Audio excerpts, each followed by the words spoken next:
بسم اللہ الرحمن الرحیم۔ السلام علیکم۔ 10 محرم الحرام کا دن تھا۔ سخت گرمی کی وجہ سے میدان کربلا سرخ ہو رہا تھا۔ ایک طرف امام مظلوم حسین ابن علی اپنے ساتھیوں کے ساتھ کھڑے تھے اور دوسری طرف یزیدی لشکر تھا۔ ان کا سردار 1000 سپاہیوں کی کمان سنبھالے امام کے سامنے کھڑا تھا۔ اچانک یزید کے لشکر کا سپہ سالار آہستہ آہستہ امام حسین علیہ السلام کی طرف بڑھتا ہے اور اپنے قدموں کی رفتار کو سست کر دیتا ہے۔ یزیدی لشکر میں موجود سپاہی اسے دیکھ رہے تھے کہ ہمارا سپہ سالار دشمن کے خیمے کی طرف کیوں جا رہا ہے۔ وہ سالار امام حسین علیہ السلام کے قریب جاتا ہے اور اپنے ہتھیار پھینک دیتا ہے اور اپنے گھٹنے ٹیک کر زمین پر خود کو گرا دیتا ہے۔ وہ روتے ہوئے امام سے معافی مانگتا ہے۔ اس نے یزید کی ساری دولت اور عنایتوں کو ٹھکرا دیا اور آل رسول کی غلامی کو اختیار کیا۔ آخر یہ جرأت مند سپاہی کون تھا جس نے وقت کے حکمران اور دنیا کی دولت کو ٹھکرا کر وقت کے مظلوم اور اپنی آخرت کو چنا؟ عین جنگ کے موقع پر توبہ کر کے امام حسین علیہ السلام کے ساتھیوں میں شریک ہونے والے شخص کا نام حر ابن یزید تھا۔ واقعہ کربلا میں حر کا کردار شاید سب سے منفرد اور اعلیٰ ہے، کیونکہ حر ابن یزید حق کی تلاش کرنے والے گناہ کاروں اور خطا کاروں کا امام ہے، جس نے عین موقع پر توبہ کی اور جام شہادت نوش کیا۔ حر عرب کے معروف قبیلہ بنو تمیم سے تعلق رکھتا تھا۔ وہ کوفہ کے مشہور ترین جنگی کمانڈروں میں سے ایک تھا۔ بنو امیہ کی فوج میں جناب حر اعلیٰ عہدے پر فائز تھے۔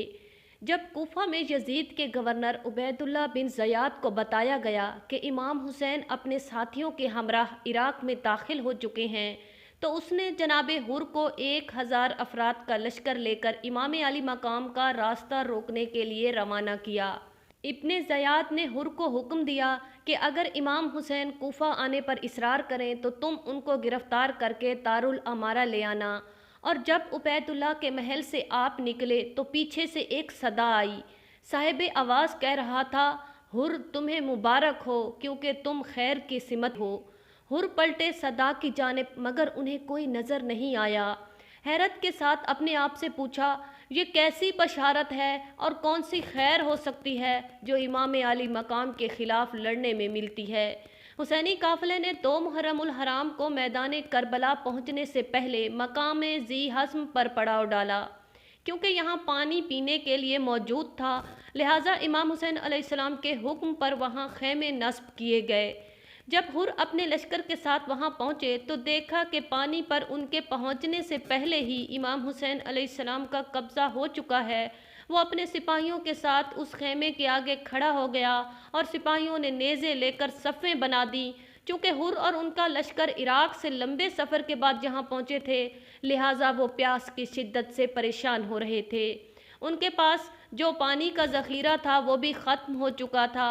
حر اور ان کے ساتھیوں کو امام حسین علیہ السلام نے باوجود تمام اختلافات کے انہیں وہاں پانی پینے کی اجازت دے دی۔ یزیدی لشکر نے اپنی پیاس بجھائی اور اپنے گھوڑوں کو بھی سیراب کیا۔ امام حسین علیہ السلام کے اس اعلیٰ اخلاق سے جناب حر بہت متاثر ہوئے۔ اس کے بعد جب ظہر کا وقت ہوا تو حر نے امام حسین علیہ السلام سے درخواست کی کہ وہ آپ کے پیچھے نماز ادا کریں گے۔ نماز سے فراغت کے بعد حر امام کی خدمت میں آئے اور آپ سے یہاں آنے کا مقصد دریافت کیا۔ امام حسین علیہ السلام نے فرمایا، میں کوفیوں کے بھیجے ہوئے خطوط کی وجہ سے یہاں آیا ہوں۔ وہ حکومت سے بیزار اور پریشان ہیں۔ جناب حر نے کہا، میں یہاں آپ سے جنگ کرنے کی نیت سے نہیں آیا ہوں۔ مجھے حکم دیا گیا ہے کہ میں آپ کو کوفہ لے کر جاؤں، لہٰذا آپ ایسا راستہ اختیار کریں کہ جنگ اور خون ریزی نہ ہو۔ حر نے امام حسین علیہ السلام کو مشورہ دیا کہ آپ یزید کو خط لکھ کر صلح کر لیں اور خود کو اور اپنے اہل بیت کو شہید ہونے سے بچا لیں۔ یہی آپ کے حق میں مناسب ہے۔ امام حسین علیہ السلام نے جواب دیا کہ اللہ کی راہ میں موت سے کوئی ڈر خوف نہیں۔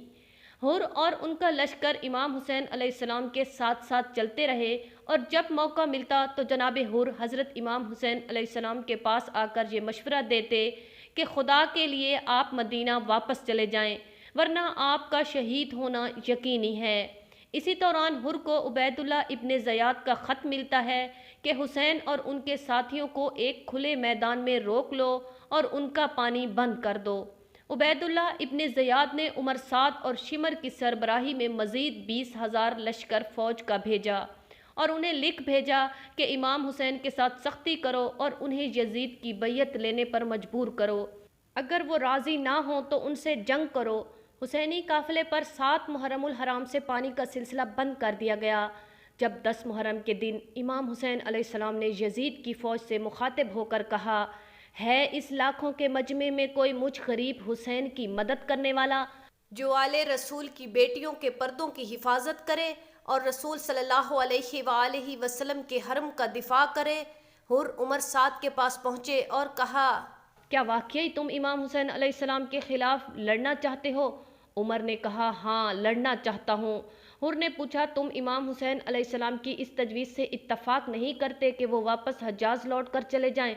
عمر نے کہا، اگر اختیار میرے پاس ہوتا تو میں امام کی تجویز سے اتفاق کرتا، لیکن یزید کا گورنر عبیداللہ بن زیاد اس طرح راضی نہیں ہوتا۔ جناب حر کو اب یقین ہو چکا تھا کہ یزیدی لشکر امام حسین علیہ السلام کو قتل کرنے کا ارادہ رکھتا ہے۔ شب عاشوراء جناب حر بے چین اور پریشان تھے۔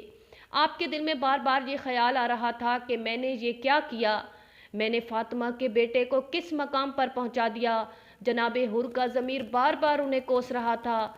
جناب حر نے سوچا کہ میری ہی وجہ سے آج حسینی قافلہ اس حال میں ہے کہ اہل بیت رسول کے بچے بھوکے اور پیاسے ہیں۔ جناب حر اس کشمکش میں تھے کہ کیا مجھے اس مٹھی بھر لوگوں کا ساتھ دینا چاہیے جن کے امام جنت کے سردار ہیں، یا اس عظیم الشان لشکر کا جس کے سردار عیاش اور بے دین یزید ہے؟ یہ رات فیصلے کی رات تھی، وقت کم تھا۔ آخر کار اندھیرا اور تاریکی ختم ہوئی۔ مارکے کی صبح جناب حر فیصلہ کر چکے تھے۔ وہ اپنے گھوڑے پر سوار ہوئے اور مخالف سمت کی طرف جانے لگے۔ تاریخ میں لکھا ہے، مہاجر بن اوس حر کے ہمراہ تھے۔ پوچھنے لگا کہ کیا سوچ رہے ہو؟ کیا حسین پر حملہ کرنا چاہتے ہو؟ حر نے نہ میں جواب دیا، جبکہ ان کا پورا بدن کانپ رہا تھا۔ مہاجر نے کہا، خدا کی قسم کہ میں نے کبھی بھی تمہیں اس حال میں نہیں دیکھا۔ اگر کوئی مجھ سے پوچھتا کہ کوفہ کا دلیر ترین مرد کون ہے تو میں تمہارا نام لیتا۔ حر نے جواب دیا، واللہ میں اپنے آپ کو جنت اور دوزخ کے درمیان دیکھ رہا ہوں۔ مجھے ان دو میں سے کسی ایک راستے کا انتخاب کرنا ہے۔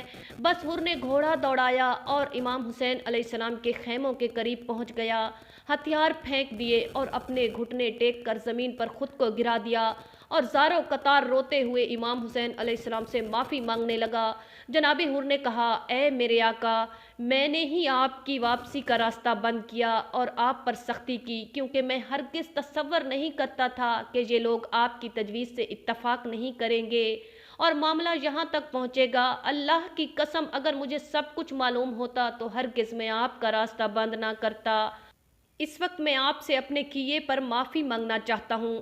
کیا میرے لیے کوئی سزا ہے؟ امام حسین علیہ السلام نے انہیں اپنے بازوؤں میں سمیٹا اور فرمایا، حر، میں نے تمہیں معاف کیا اور یقین دلاتا ہوں کہ میرے نانا بھی تمہیں معاف کریں گے۔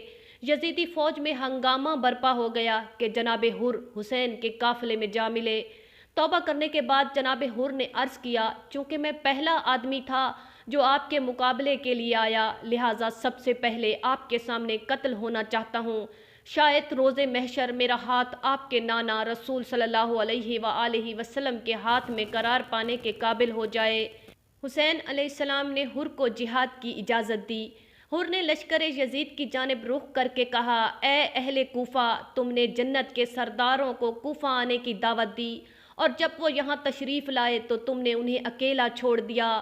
تم نے ان سے وعدہ کیا کہ ان کی راہ میں جان فشانی کرو گے، اور جب وہ آئے تو تم نے اپنی تلوار ان کے خلاف لڑنے کے لیے اٹھا لی، اور اب تم اللہ کی وسیع و عریض زمین میں کہیں بھی انہیں جانے کی اجازت نہیں دے رہے ہو۔ یہود، نصار اور جانوروں تک کو پانی پینے کی اجازت ہے، مگر تم نے حسین علیہ السلام کے بچوں اور ان کے خاندان کا پانی بند کر دیا۔ اللہ کے خوف کے لیے کچھ خوف کرو۔ اللہ تعالیٰ روز قیامت کو تمہاری پیاس نہیں بجھائے گا، کیونکہ تم نے محمد صلی اللہ علیہ وآلہ وسلم کی حرمت کا پاس نہیں رکھا۔ تم لوگ دولت کی لالچ میں اندھے ہو چکے ہو۔ یزید کی فوج نے حر کی باتوں پر کوئی توجہ نہ دی اور اس پر تیروں کی بارش شروع کر دی۔ بس حر نے بھی دشمن پر حملہ کر دیا۔ حر اپنی پوری طاقت کے ساتھ لڑتے رہے اور بے شمار یزیدیوں کو واصل جہنم کیا، اور پھر ہزاروں کی فوج نے مل کر اکیلے حر کو شہید کر دیا۔ جب امام حسین علیہ السلام کے پاس حر کی لاش پہنچی تو آپ ان کے سرہانے بیٹھ گئے اور ان کے چہرے سے خون کو صاف کرتے ہوئے فرمانے لگے، حر، تم اسی طرح آزاد ہوئے ہو جیسے تمہاری ماں نے تمہارا نام حر رکھا تھا، بلکہ تم دنیا اور آخرت میں بھی آزاد ہو۔ ان للہ و انا الیہ راجعون۔ بس ایک نظارہ عجیب بدلا، سحر کے بالکل قریب بدلا، جو حر نے اپنا طبیب بدلا تو حر کا فوراً نصیب بدلا۔ ناظرین، مزید اس طرح کی ویڈیوز کو جاننے کے لیے ہمارے چینل کو سبسکرائب کریں، ویڈیو کو لائک کریں اور شیئر کریں۔ شکریہ۔